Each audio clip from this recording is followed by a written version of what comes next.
Airlock. This is my attempt to basically create value in the community to help you with your simple questions. And this is a question and answer period, by the way. We do this every Wednesday at 8:30 a.m. Mountain Time. That is 7:30 on the West Coast, 10:30 on the East Coast, Alaska and Hawaii. I don't know. Let's see. Uh, it's okay. If you live there, you know how to do your own conversion. Alaska doesn't do daylight savings time, by the way, and a very simple reason why.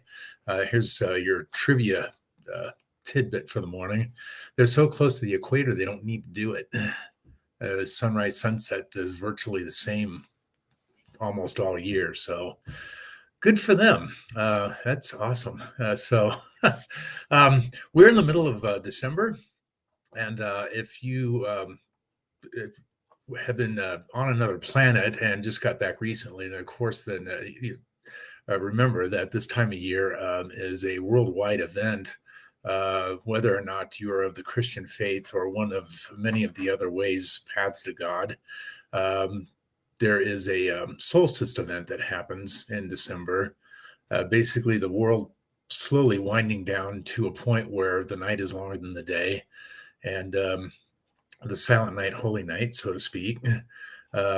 This isn't uniquely exclusive to the Christian faith, but we tend to celebrate Christmas here um, largely because the majority of people in our country profess to have some level of Christian belief.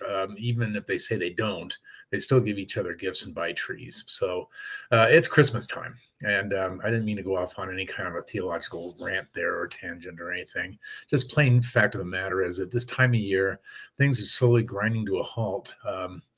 In our personal lives and quite possibly in business as well, depending on what you do. If you're in the business of selling things that other people buy to give to people, then this is a very busy time of year for you.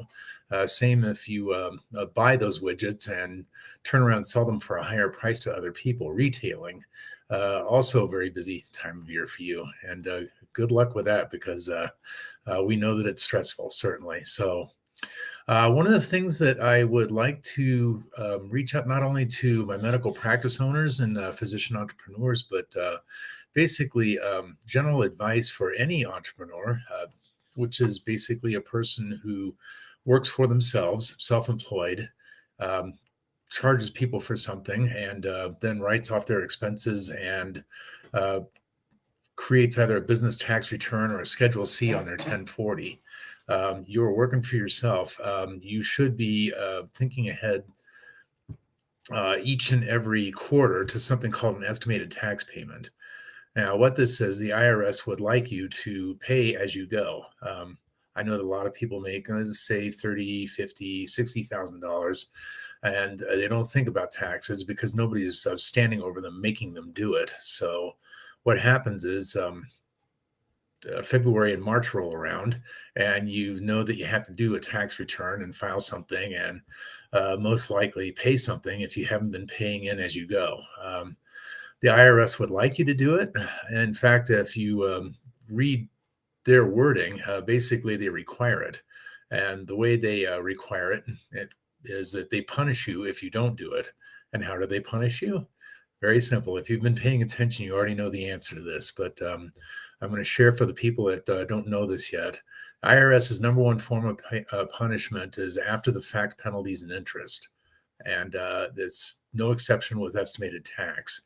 If you owe over $1,000 in tax and you made no estimated payments, they will tack on a thing called an underpayment penalty, send you one of those nasty little letters in the number 10 window envelope and ask you for more money.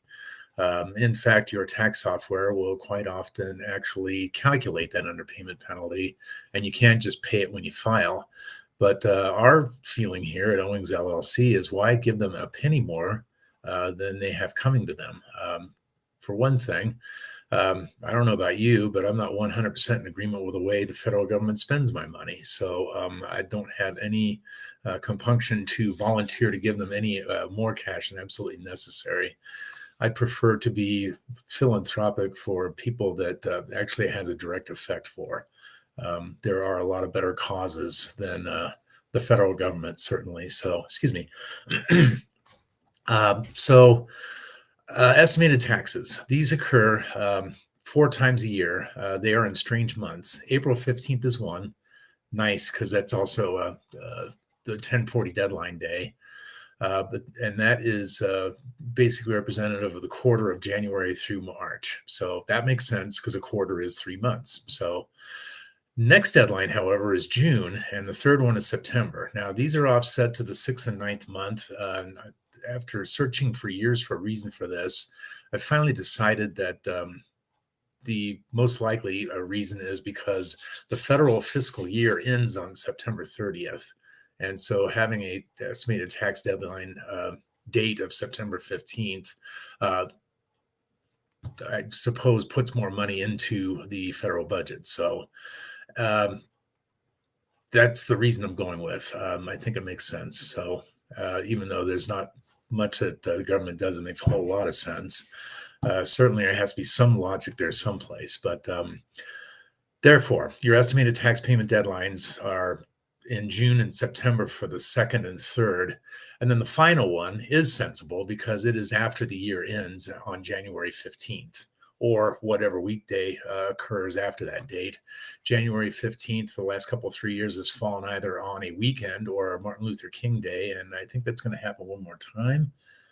In fact, the 15th is Martin Luther King's birthday in 2024. So estimated taxes will be due on January 16th. And that fourth and final payment is important because if you basically haven't been paying in at all, or you have been paying in, but you're suddenly having a very good, end of the year, say the second half of your summer or fourth quarter, sales are up. So you want to take a very good look at your profit and loss statement and do an estimate, which is why it's called estimated tax, estimate of what your tax liability is going to be for the year, and pay that in and try to get that to within I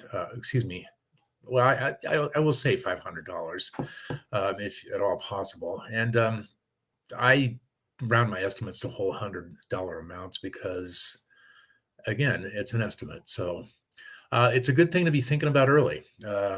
So your profit and loss statements will be coming out in just a couple of weeks, actually. See, 31st, 13th, 18 days. So 2.5 weeks from now, basically the year will be at a close and you'll be able to have the very valuable metric of how you did, what your cash flow is like, as well as your profits for the year. And the very next thing you should be doing is calculating exactly how much tax you can pay in, estimate. If you do go to make an estimated payment, first of all, don't write a check. Go to IRS Direct Pay. You can just type those 3 words, IRS Direct Pay, into your favorite search engine. It will bring up an irs.gov site with a big blue Make a Payment button, and do it that way. So you choose estimated tax. You choose it for this tax year, 2023. And it will automatically also tell you the proper form to use because it will say that. And make your payment with an ACH transfer and do it online. You hit automatic and instant receipts as well as confirmation that way. Mailing things in, unless you're willing to pay a lot of extra money for something trackable or certified, I think that's about $5.50 now for a less than 1 ounce letter. It doesn't make sense. And the IRS's mail has been terrifyingly bad since COVID hit. They had shortfalls in employees and sacks of mails piled up. I don't know if they're ever going to get caught up. I actually have a couple of issues going that are taking quite a bit of time. So estimated taxes in January will save you money in February or March, whenever you file your return, early April, if you like the excitement. But the most important thing is that when you file your taxes, it is not a time of stress for you anymore. Now it's basically a measure of how your business did, and you should look forward to filing your income taxes. So with that, I'm going to wrap up for this week. Have a beautiful rest of the week. Hope you're having a wonderful holiday season. If you have a chance, do something randomly kind for a stranger, and we will see you next Wednesday. Until